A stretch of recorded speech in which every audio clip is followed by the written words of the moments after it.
pockets look like this. I used to cut everything by hand for years, so I'm really like spilling the tea here, showing you how you can get like bomb products. For example, here's some thick leathers. You can see they're like 3 to 4 ounce. These two melt the layers around the edges. But all that I know is I need you close, and I'm screaming shout for what passionate, but I don't get. So, which one of these do you like? Okay guys, to make the planner, the most important things you're gonna need are your outside material, your inside material, and your glue. So if the leather that you have is thick enough, you don't need to line it. But this on its own, patent leather, is not thick enough. And this baby pink leather on its own is not thick enough. So we're gonna have to use a combination of the two. I do have thick leathers, but for some reason my most popular designs incorporate 2 different leathers, a liner and an outer piece of either canvas or leather. So I used to make a lot of planners where I just used thick leather, and I have a bunch. Let me get some swatches. For example, here's some thick leathers. You can see they're like 3 to 4 ounce, and that's the type of leather that you need if you don't want to have, if you don't want to have a liner. It has just the right amount of bounce and give, okay, versus this, which is like super floppy. But I have a trick anyways that I'm going to share with you in a minute, which I learned from a planner factory. So we've got the outside and the inside leather, and I'll have the suppliers linked below. And really the star of this whole game would be my Evertac. People use a lot of different glues, but this one by Springfield Leather Company is my favorite. It's called Evertac. I buy a big gallon and it costs me $100, but you can buy smaller quantities. It's water-based. If you get it on the outside of the leather, you can use an eraser to erase it off, or you can wipe it off with a damp cloth. I used to use chemical-based glues and adhesives, but it smells like a magic marker. It would smell up my whole house for a long time, and I think this is a healthier alternative. It washes off easily, but it bonds to leather super well. So I'm gonna go over to my workstation and we're gonna get started. There's a bunch of other tools that I'm gonna show you later in the video, but it's kind of hard for me to gather it all on this whiteboard, so I will show you those as we get to that stage of construction. Okay, so for this particular planner, the customer wants pocket size with 30 millimeter rings. So I'm going to cut my piece of leather, my lining leather, bigger than the product that I need. So the product that I need is going to be about 6 inches by 11 inches. So we're going to cut it 7 inches by 12. So the reason why I do this pre-cutting is because I don't want to use too much glue and waste it. So the first step is to lay our base layer of glue on the lining leather. I wish I had one of those little like glue spatulas, but I don't. So I just go like that. And then I get a scrap piece of paper like this. And I spread the glue. Okay. And in the past, I've been known to not use enough glue. So make sure that you use enough and you get it to the edges. Even today, sometimes I don't let my glue get to the edge enough. But I'm definitely getting better. I've learned so much over the years. And the only reason I'm sharing all my tips and tricks is because my shop, I'm changing the nature of my business. I'm going to have more ready to ship items. Definitely my bread and butter for years has been to make these handmade planners. And so rather than being all selfish about it, I'm going to show you guys what I do and who I use. Okay, so that's the base layer. Then what you're going to do is you're going to get some cardstock. Okay, here's my piece of cardstock, scrapbook paper, and I'm going to lay it here. All right, and this is going to give our planner a nice edge. It's going to help melt the layers around the edges. It's going to give our planner some more structure, because a lot of the luxe materials that my customers love, they don't come thick enough. So we're going to make this even thicker. Now this seems unorthodox, but it's actually a pretty standard way of making items. You can buy something at the leather factory called a purse board, which is pretty much the same thing. But I just use scrapbook paper because I noticed that they have about the same weight. So after we do that, then we add another layer of glue.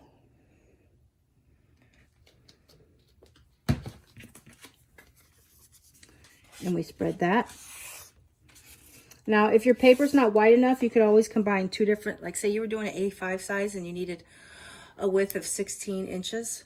You could add 2 pieces of paper and put a piece of washi tape to connect the two down the spine so that it's more seamless connection.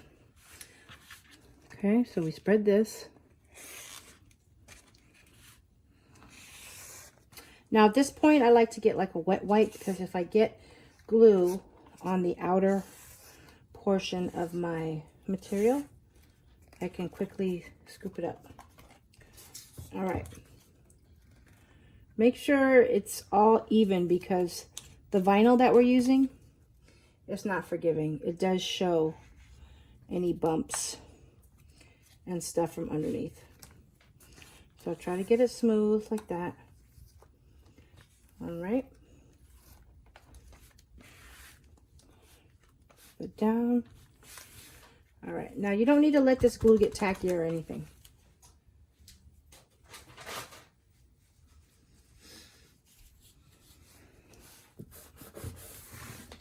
Okay. Now we're going to lay it down. Just like that. Okay.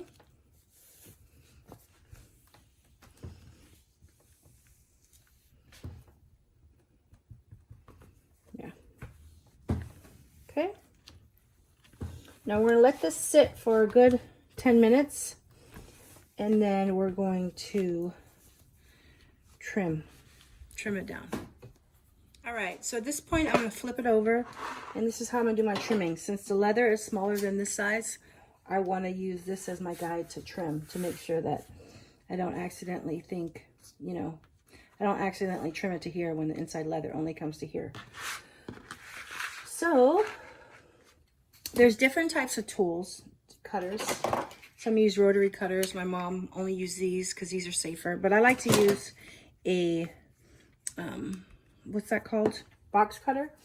And I buy my blades like this. And these last me like a good 6 months, because you get, I think you get like 100 in here. And then you slide them out from the bottom.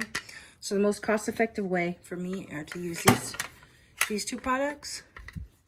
So we're going to start with this side. This edge.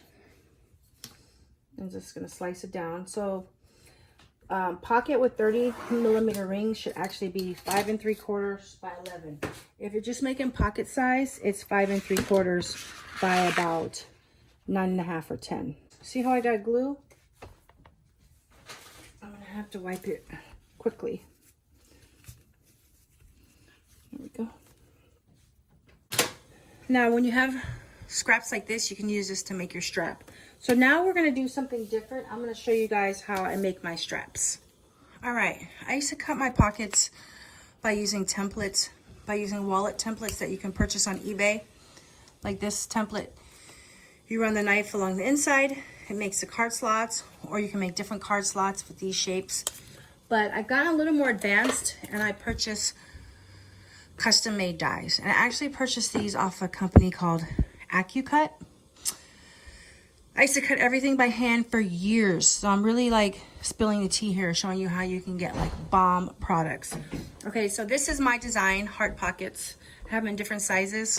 I used to use smaller heart pockets for smaller size planners, but I noticed my customers preferred the large pockets. So we have heart pocket dies, we have Megatron straps, we have this die which has every strap all in one. And then my most prized die that I made is this one, which has my different card shape, pocket shapes. All right, so we're gonna cut some pockets together. So the first thing you do, okay, so by the way, this machine is called the AccuCut, this is what it's called. AccuCut Grand Mark II. All right. So we're going to take our tray, slide it here. Then we take our pockets.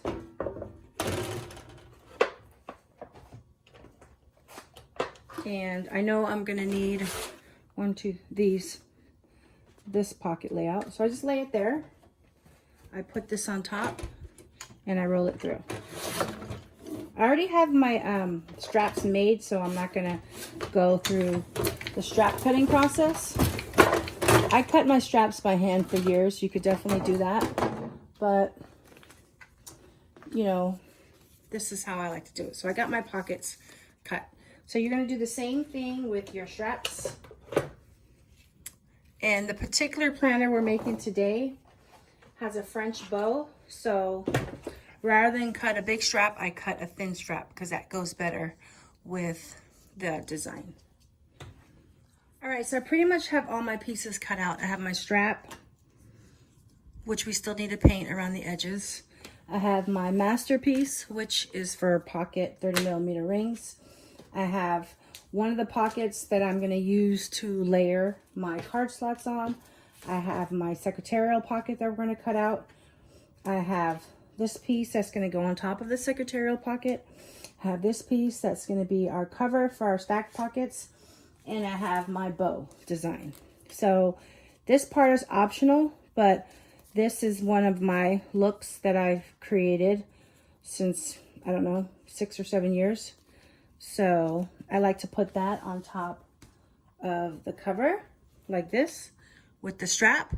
So what we're going to do now is we're going to go place the base part of our snap. So before we do the snap, we need to realize where we want it to go. So I just use a pen, but I don't like to use a pen that's going to smear too much because that's not good. So we're going to use one of these type of pens, and I'm going to see where I want my bow to rest, which is right about there. So then I want my snap to be about 1 inch from the edge. Okay? So what we're going to do now is we're going to go make our snap. So the first thing I do is I use one of these crocodiles, and let me see, I can't really see that mark that well. So we're going to punch our hole, and that's the first thing we do.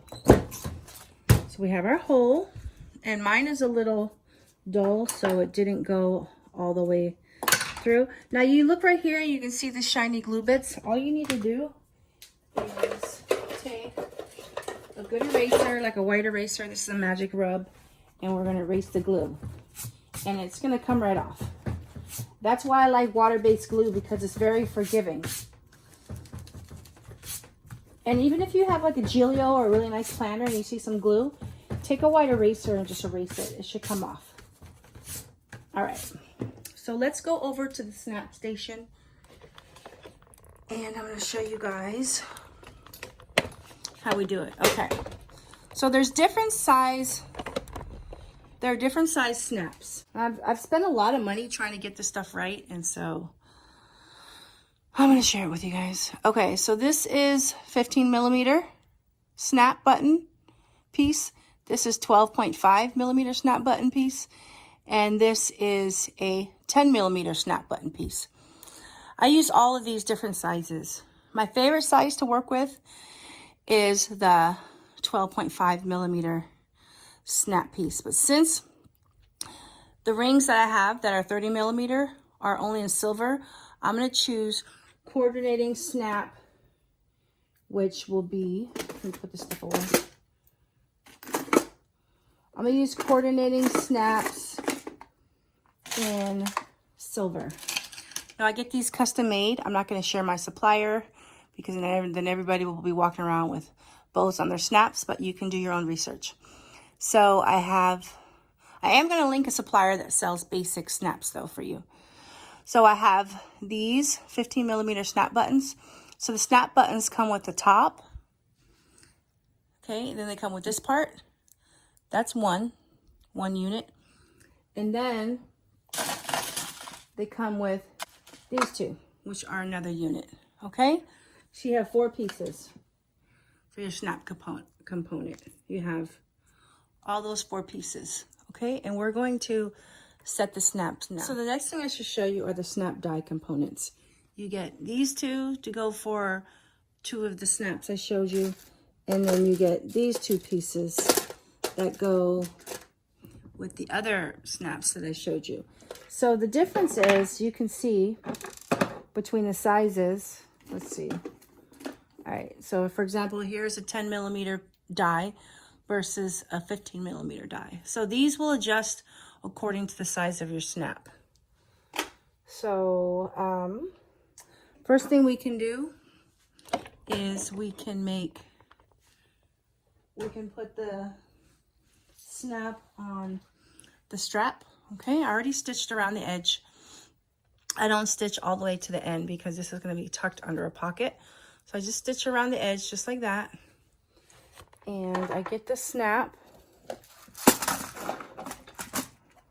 Now, these things add up. All these parts and pieces add up.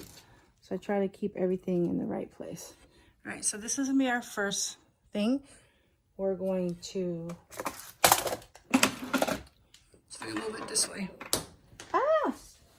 Okay. So we're going to put this piece down first. Then we put the top piece for our donut. Twist it in.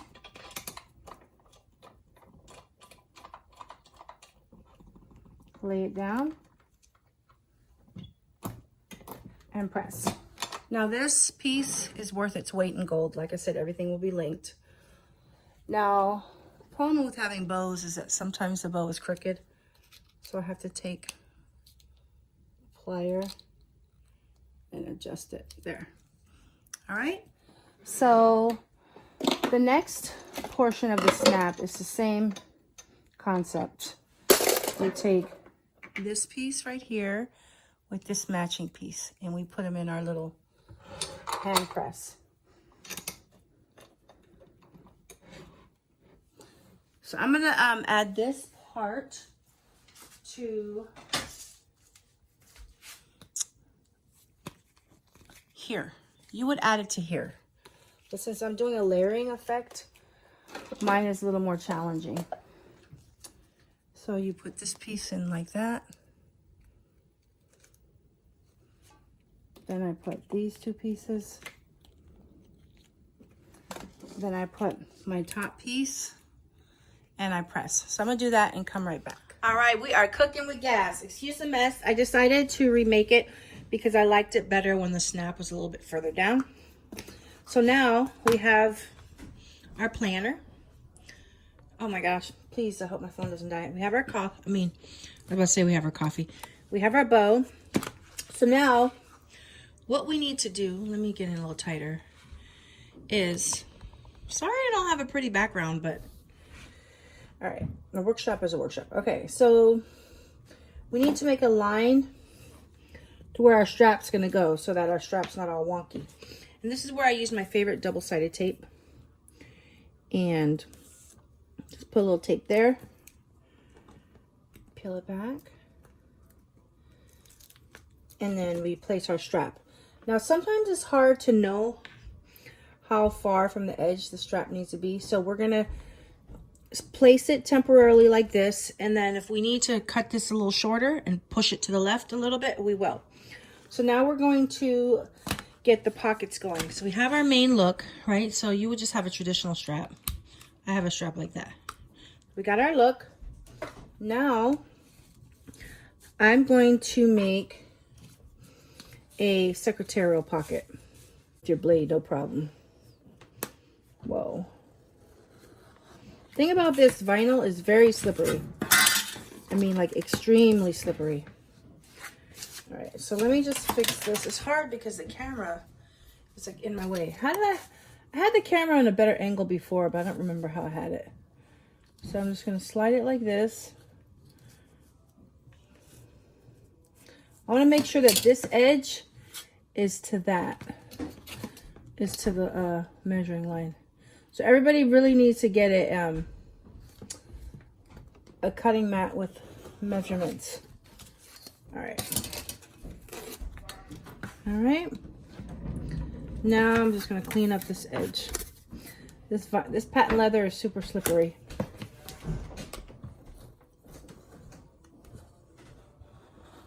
All right, so there's one pocket.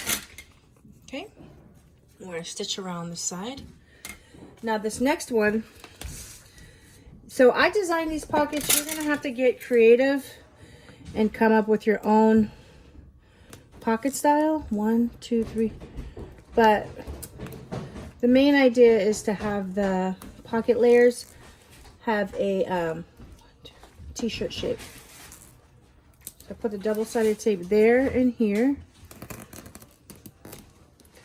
And for each layer of pocket that you add, you have to stitch it. So that's why I charge extra for the stacked pockets, is because you have to do a lot of back and forth to the sewing machine.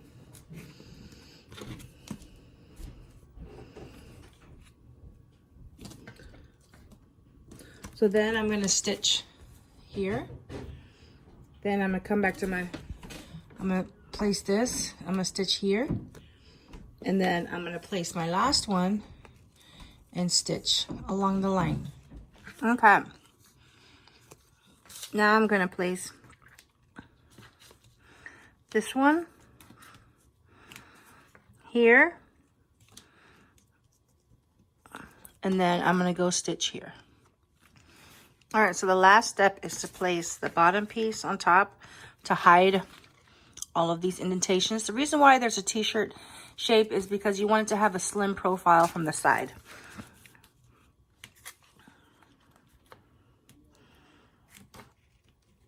So I'm going to go stitch along the edge. Okay, so I have my two pieces stitched, and I want to take a minute to talk about my machine.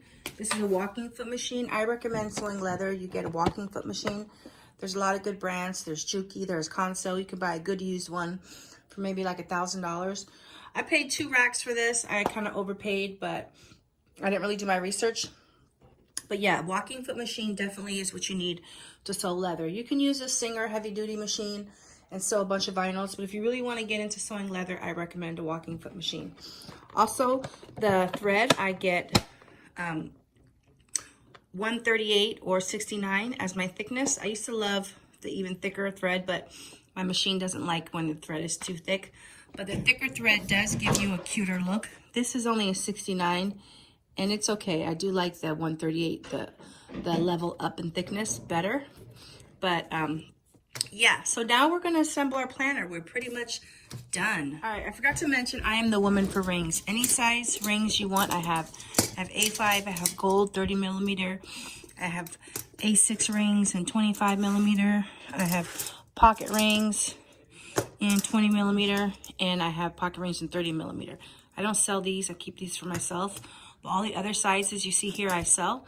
And if you want a little smaller ring than 30 millimeter for the personal size, I also have 25 millimeter in gold. So yeah. So what we're gonna do now is stitch our planner. All right, guys. So we know that the halfway mark of 11 is going to be 5.5 squares on the right and 5 squares on the left. All right, so let's see how chunky we want the strap. That looks about right.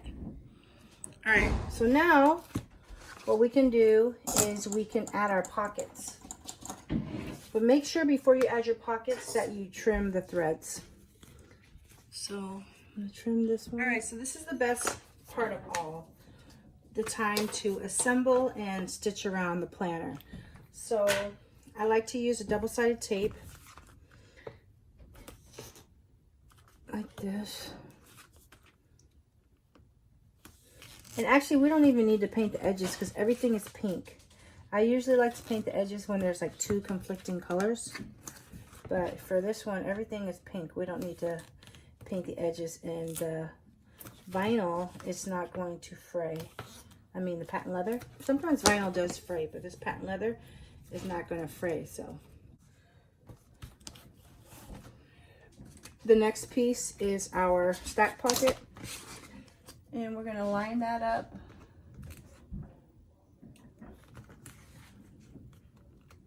Okay, and at this point we can make sure that it's straight, and it is.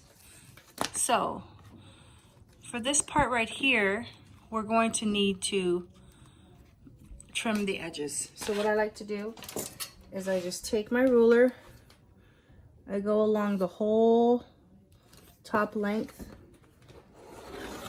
and I cut. At this point I would get my corner cutter. It's called a KW Trio, and I would go and I would cut the corners, but this particular order the customer wants squared edges. So now we're going to go over to the sewing machine, and we're going to sew. This part of the video I'm actually going to sew. I'm not going to be talking too much because I need to make sure I don't make a mistake in trying to do this video. The thing about this sewing machine is it has this little guide right here, and it helps me sew straight, so that's cool. Now the customer wants squared off edges.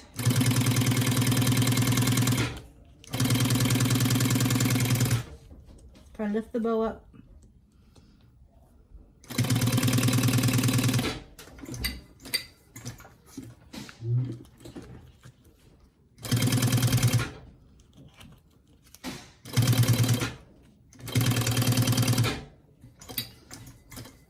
When I get to the end, I do a good back stitch.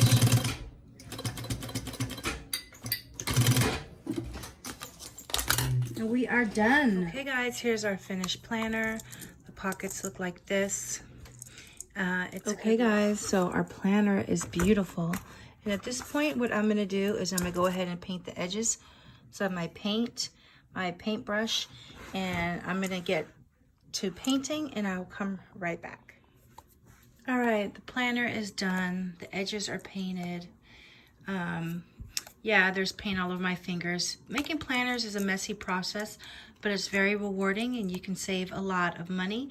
Make sure you don't skimp on your materials, because better materials equal a better product. So thanks everyone for watching. If you like videos like this, make sure to subscribe because I'll have a lot more. All right, bye. So, which one of these do you like?